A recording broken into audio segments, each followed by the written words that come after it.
Hey everyone, and welcome to the Transgender Show. I'm your host, Emily. It's so great to have you all with us here on a Wednesday at 3 p.m. Pacific. Not our normal time, but our guest today wasn't able to do a Tuesday night, and our guest is a very important one to have on. So we definitely made the arrangements to shift just slightly. So thank you all for being here on this different time.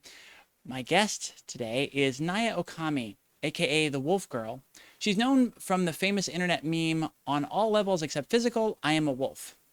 In reality, Okami is a transgender woman known for her counter-trafficking work, LGBTQ plus and neurodiversity activism, as well as her contribution to the fight against animal abuse. So everybody, welcome to the show, Naya. Hey everybody. I made sure to promise Naya I would not ask her to howl. She gave that up on her own, so thank you for that. Nice start. Naya, for the record, what's the significance behind your name and how did you choose that? So my full name is Naia Ōkami. Naya it means nymph, such as the feminine forest spirit. And Okami means wolf. So it can very loosely translate to wolf girl. And for your gender journey, when did you realize that you were transgender? We'll kind of start at the end and work our way back. When did that term apply for you? Um, when the term actually applied for me wasn't until I would say I started experimenting with the idea in 2013, 2014, but I wasn't out as trans until 2017. But if we back all the way up, I knew I wasn't a guy when I was in, before elementary school. Um, and I don't know how much I should or shouldn't share, but I even made the comment to my mother around 5 or 6 years old. Well, why can't they cut it off and rewire me like a computer? So I've had, physical gender dysphoria, signs of bottom dysphoria, and of course, socialization signs of dysphoria since a very young age. I just didn't piece it all together in I guess, what it meant until later. And was there a period at that time when you realized that identity applied to you that you had to kind of come to terms with that and learn to Yeah, accept that? so I kind of came out in 2017. I call that my soft coming out Hmm. because I posted it on Facebook. I'm like, hey, guess what? I'm trans. Just did that was that was the first time I told anybody. By the way, it was on in a Facebook post, so that should tell you how disorganized I was. So I kind of came out, and then I started dating somebody who had very conservative parents. In fact, her parents were Jehovah's Witnesses. So you could just imagine, number one, me being trans, number two, their daughter dating a girl. And I'll never forget, I had to hide for about a year after coming out due to that. And I'll never forget the comment that her family member made to me. It's not that you're trans, it's that she's dating a woman that we have a problem with. And that was uniquely validating while also very discriminatory. So Well, and funny that, you would expect based on kind of what we're seeing right now in culture, the thing that they would have an issue with would be the trans identity, but no, it's just the fact that you're a woman and yeah, that makes her gay. That's hilarious. right, right. Another quick note, sorry y'all, I'm still getting over my cold. I keep saying that I'm on the way on the mend and getting over it, and yet it is just holding on. It's moved into my lungs, so I'm gonna try to make sure I can mute before I cough, but sometimes I'm not gonna be able to catch it. So bear with me on that. Um, so what was your process of coming out? Did you have a lot of individual conversations, or was there kind of like a blanket thing that you YOLO, I'm did? gonna post it on Facebook. Um, so I came out. I had a good friend at the time who was trans, and I think the reason that this person was in my life and why we became friends and all of that is because I by that time knew without wanting to confront it, right? It's this elephant in the room. Um, I knew that I didn't identify as a guy. I definitely felt more feminine, but I didn't really want to do anything about it. I didn't want to call myself trans. I lived in southern Georgia at the time. I was already, universally bullied for the whole wolf business. So I didn't really want to come out as trans. It was a big, scary thing for me. Mm. But in 2017, this friend of mine was like, okay, you know what we're going to do? I'm taking you to a club. First of all, it's the first time I've ever been to a club, so that was scary on its own. But I'm taking you to a club. You're going to put on a wig and you're going to use a woman's name, and you're going to see how that makes you feel because you've been coming to me saying you think you might be trans, and I kind of see signs myself. Let's experiment. Let's do this. Like, don't take anybody home. Don't do anything crazy, but like interact with the world as a woman, and let's see how that goes. And I did, and it was a very good experience. I felt a lot more social than I would feel in those situations. I felt a lot more myself. I didn't end up taking anyone home. I'm not even into men, so I wouldn't take any guys home either, regardless. But it was a good experience. And then I just felt so depressed afterwards. I remember I wore my wig a few times out, and it just made me feel very artificial. Why can't this be me? Why is this? And again, I had much shorter hair at the time. Why is this what I'm actually like? Why can't I be who I really am? Uh, and that's when it really kind of started clicking. Yeah, I get that. That there were a couple periods like that for me in my gender exploration where, oh, I have to wear a wig, or I don't look feminine. It's like, oh, that sucks. And I never got any good wigs, so it just always looked really terrible. And then I found breast forms, and I really liked what that gave me, through clothes and stuff like that. And then at some point, it swung back the other way, where I'm like, it's not real. This isn't me, and that frustration came back again. Did you have any kind of key insight into how you got over that, or was it just a matter of time? It was time. My hair finally grew out. I like how it looks now. I do want it to get longer, of course. But I was able to make certain changes, and I hate my body. And I'm going to trigger warning that out of a lot of my trans friends, I think I have among the worst dysphoria that I've encountered. I openly describe my body as a parasite. I Yeah, I despise. I feel like every attempt that I make to be myself, my body stubbornly pushes back on, and that's the worst feeling. Facial and body hair is a big one for me. That's one of my biggest dysphoria triggers. I think that bothers me more than my bottom dysphoria. So getting into get electrolysis and laser done has been a priority for me. I'm happy to say I don't live in southern Georgia anymore. I live in the wonderful state of Washington, where the right to have that covered by insurance is now protected by law. So we're one of the few states where facial electrolysis is fully covered. So I'm really excited about that. When you came out and started having those conversations, first off, who was most difficult for you? Who was the hardest conversation to have around that? Um, Trying to think. I had a pretty good experience with my family. They're not where I want them to be by any means. I mean, they still mess up on pronouns sometimes, the normal BS. But as far as the understanding and the accepting me as a trans woman, that was not it wasn't the big ordeal that I hear from a lot of friends and a lot of people online. It went a lot smoother. But I found, suddenly certain extended family members don't talk to me anymore, or people who they weren't a huge influence on my life, but to kind of see them drop off of my Facebook list, or not call during holidays and or birthdays, it's like, wow, really? Okay. Well, and I always tell people that my transition has just been plagued with fear. I was afraid of every single step, everything I did. I was terrified of it.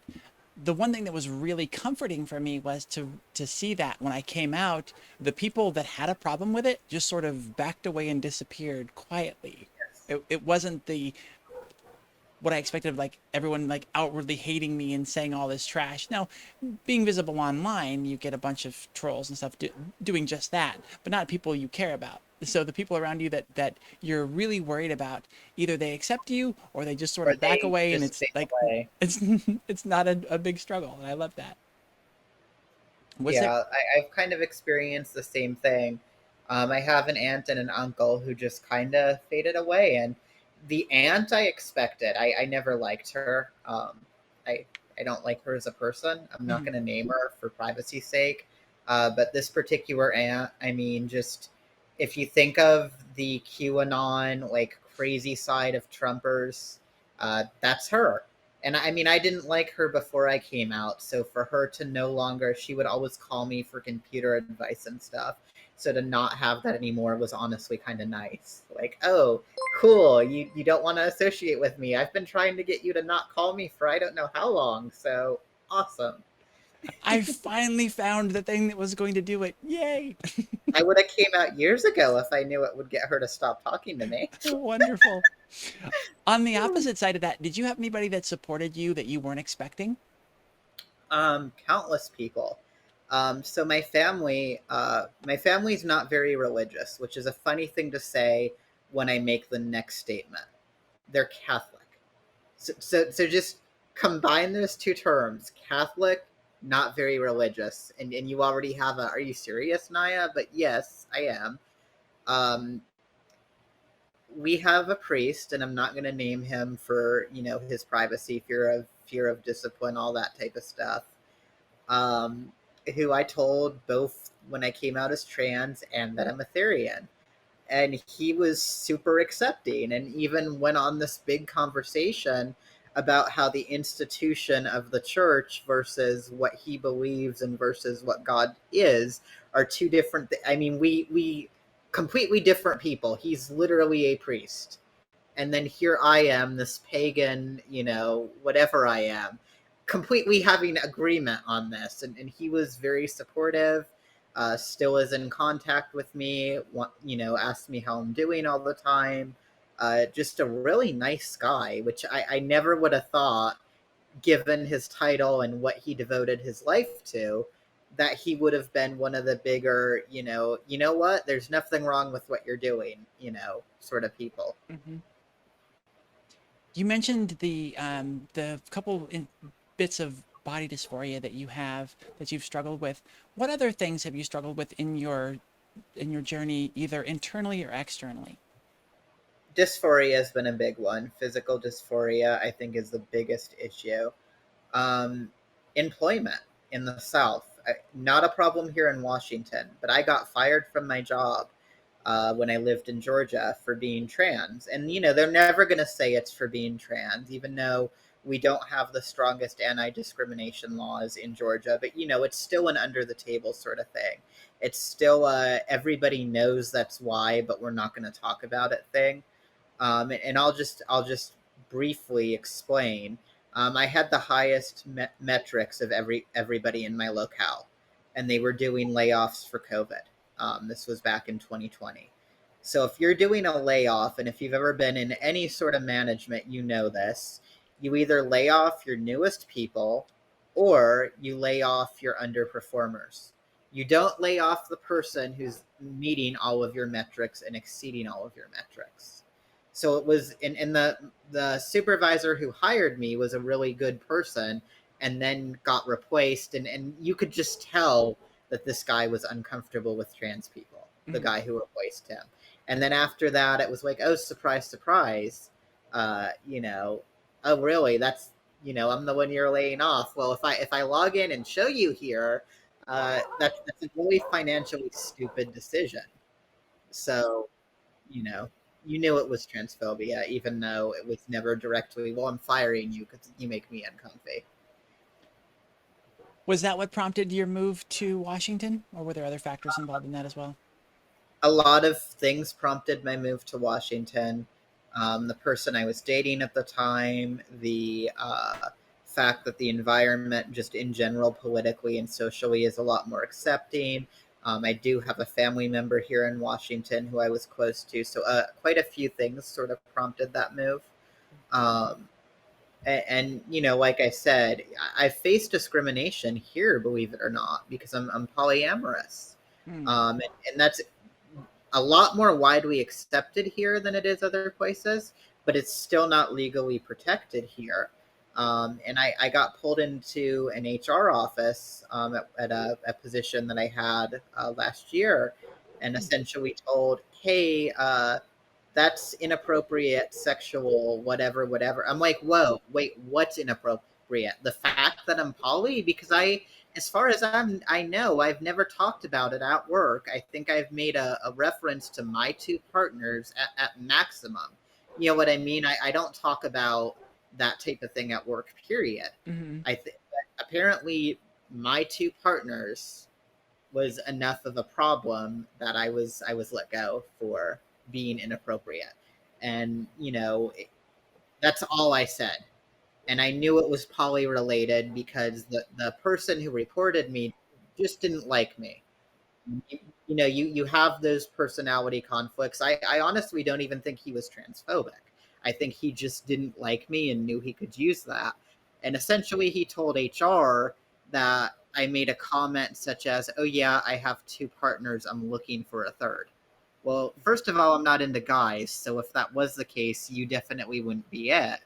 And second of all, I never made that comment. Again, I've talked about my two partners. You know, when a coworker's talking about their wife or their kid or their pet, why shouldn't I talk about my life? You know, no harm in that.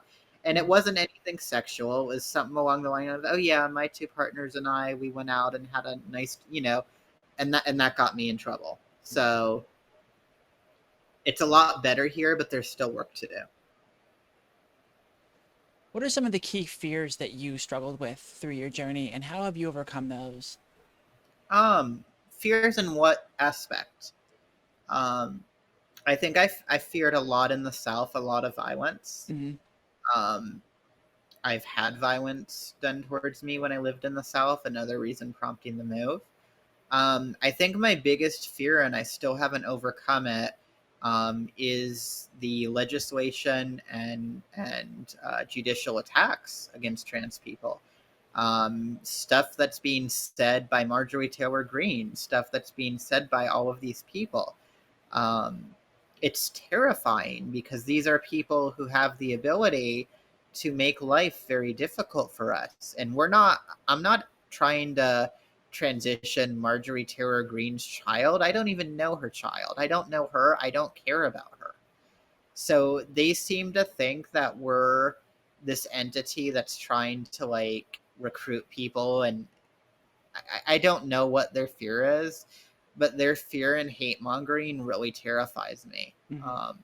I was terrified before this president came into office. I was legitimately terrified for my safety and my ability to be able to receive the medical care that I need. The right to medically transition is under attack in some states, and that is just terrifying. Mm-hmm. And to put it into perspective, uh, imagine if your state said, "Well, you're depressed. Well, guess what? We don't support depression treatment here anymore." I mean, it's that level of ludicrous. Gender dysphoria is a medical condition. HRT is a medical treatment, and the conspiracy to deny people medical treatment is going to lead to deaths. And that's the fact that politicians are advocating for that is terrifying. Yeah. When you hit those periods where you've got that kind of strong dysphoria, what are some of the tricks or things that you do to find validity in your identity?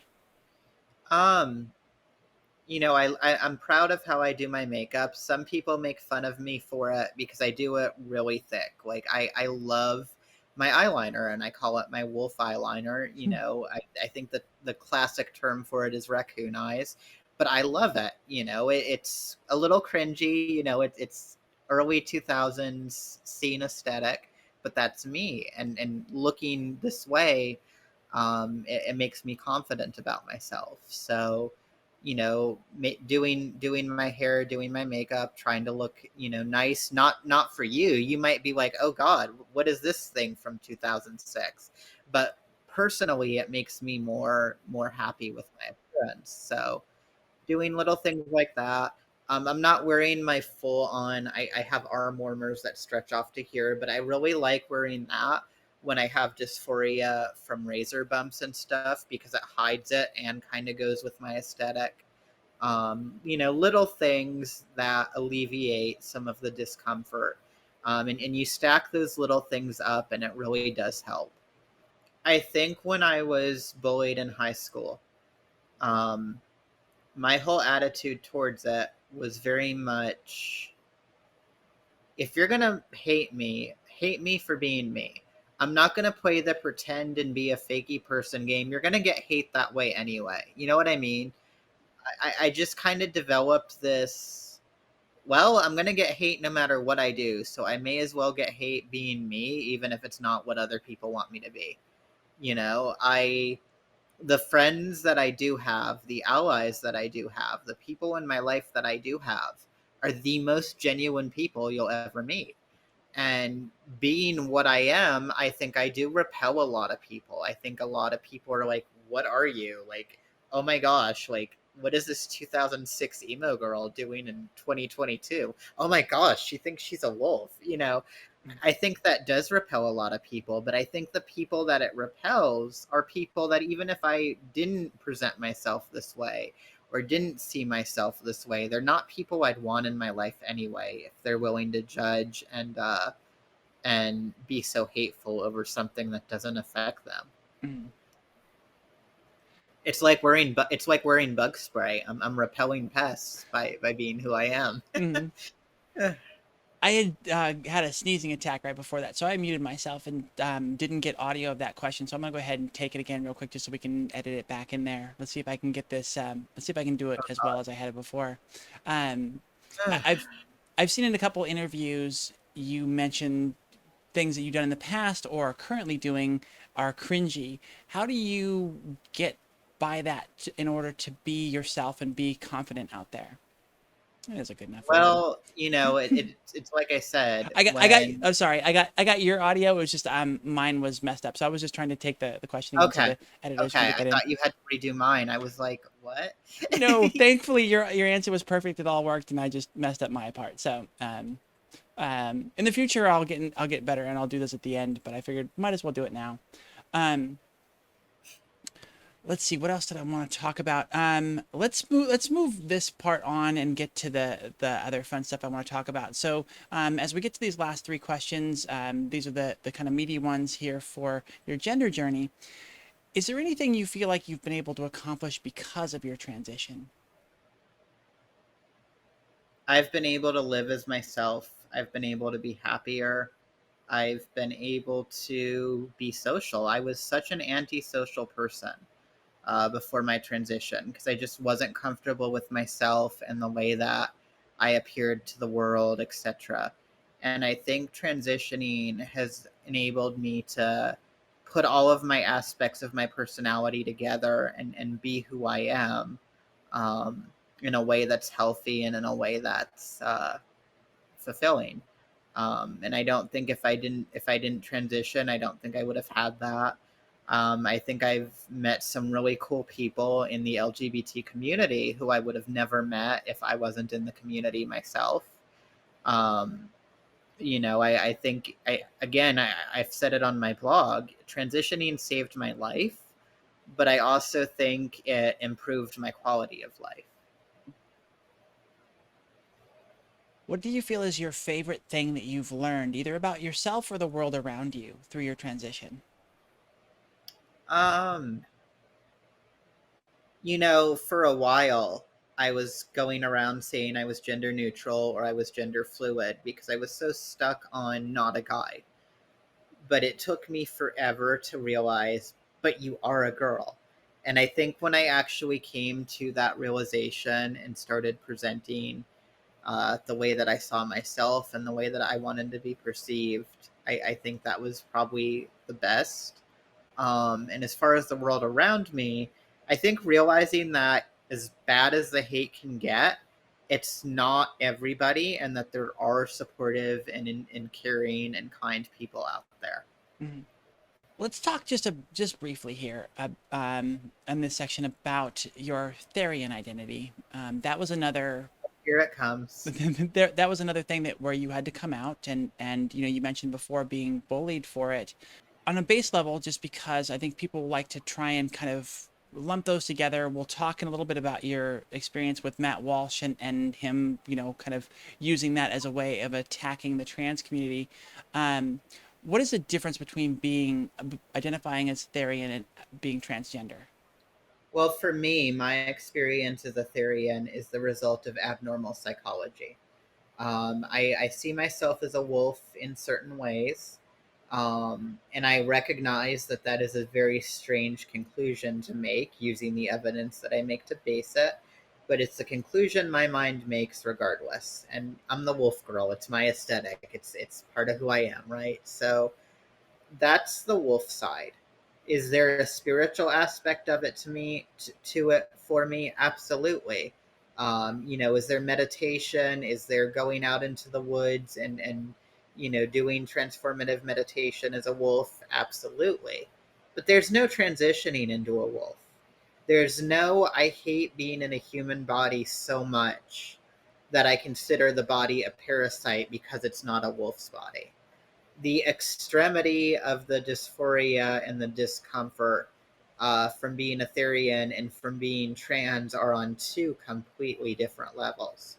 Um, I don't want to transition into a wolf. I wouldn't, if the technology enabled it, I wouldn't want to permanently be a wolf. You know what I mean? I'd lose access to my computer, to my friends, to, those that I love and am close to. And, it would not necessarily be the best experience being out in the wild as a wolf. Uh, though I do identify as a wolf in certain ways. So it's complex there. Mhm. But where it differs is I am a woman. If I could snap my fingers and be born a cis woman, I would do it in a heartbeat with no regrets. I do experience severe dysphoria related to my gender, to where I felt my body is a parasite. So the intensity and the need to correct the wrong is very, very different. I liked your answer on this question in the pre-interview. If someone were to do a Google search, a quick Google search, and find out about the therian identity, what would that quick Google search get wrong? The fact that there's not one definition or one identity for what a therian is. If you ask 10 different therians what it's like to be a therian, you're going to get 20 different answers.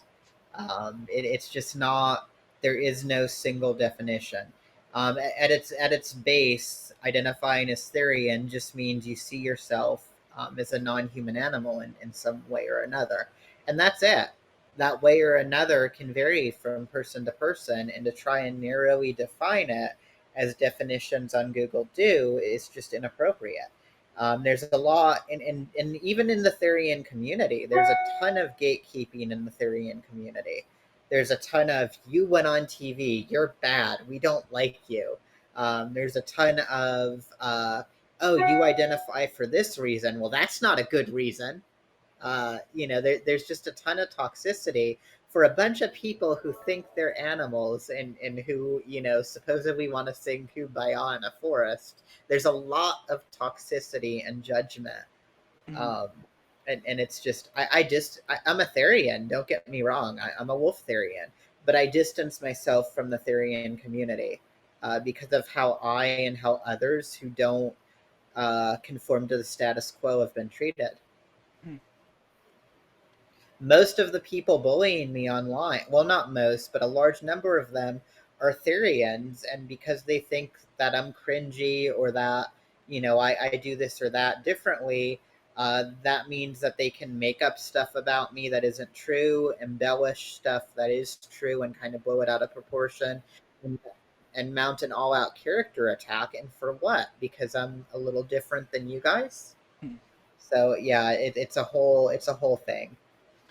What has your experience been with gatekeeping in the two different realms there, with your trans identity, with your therian identity? Like, how have those differed? It You know, sounds like it's you're saying that it's definitely worse in the therian community. really. I've definitely seen gatekeeping in the LGBT community. I've seen trans meds, people who think, well, if you don't medically transition, you don't need to call yourself a trans person.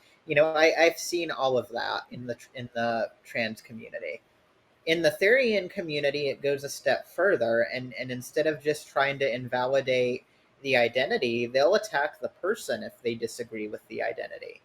So it's a lot more vicious and a lot more brutal. Granted, LGBT identity politics are nothing to sneeze at. They're pretty trash as well. Mhm. Uh, I don't think person B has the right to dictate what person A is feeling or thinking, just in general. So And how have the two identities affected your ability to date? Compare and contrast that for me. Um, so I am mostly lesbian. I'm not into cis guys whatsoever. Um, I feel that being trans limits the dating pool artificially because you have people who they hear the word trans and they're just done. Hmm. Um, do people have a right to have their preference? Absolutely. I do believe, just like I won't date a cis man. I don't like cis men. Does that mean that all cis men are trash? No, it just means my preference, what I want in a romantic partner, is not a cis man. So I kind of feel that people have a right to their preference, but the people who just hear the word trans and they're just like, oh God, no, can't do that, need to look a little deeper. I've had a relationship in the past, and I still care about the person. I'm not going to name them. It ended really badly. I made mistakes that were awful. I would love to make up for it one day. I doubt I can, but the offer's there. But this person is into guys, right? Like until dating me, they dated exclusively men, but we formed a relationship based on the fact that we had a lot in common. We liked hanging out with each other.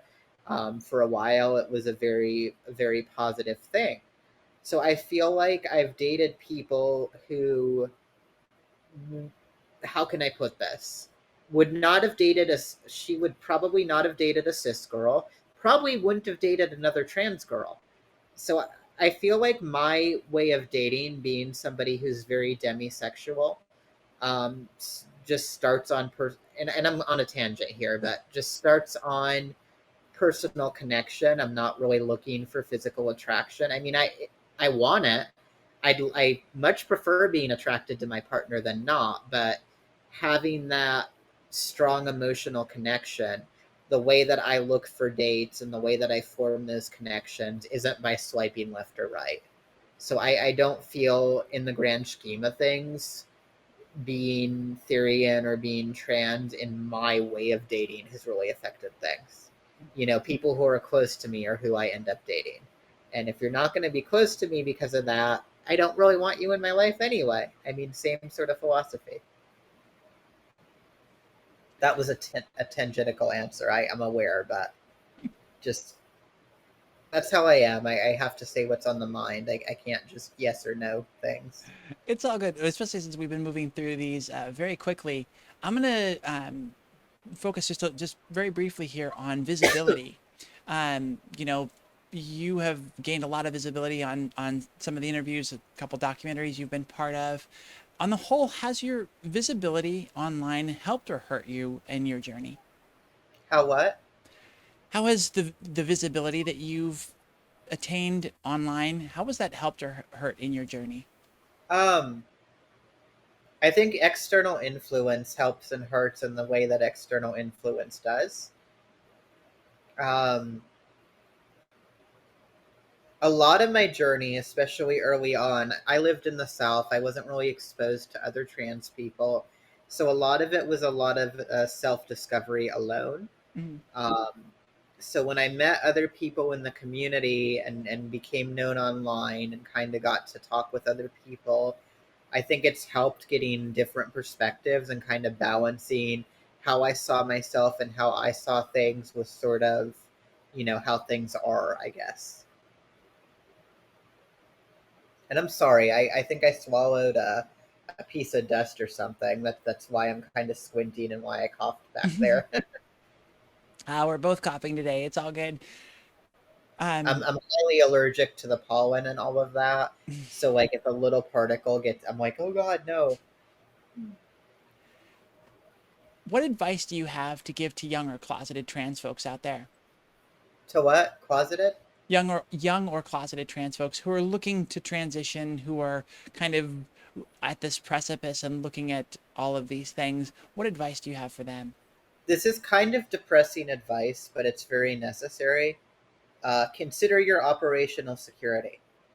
If you are dependent on living with parents who are conservative, the moves that you take and what you do towards your transition should be done with care.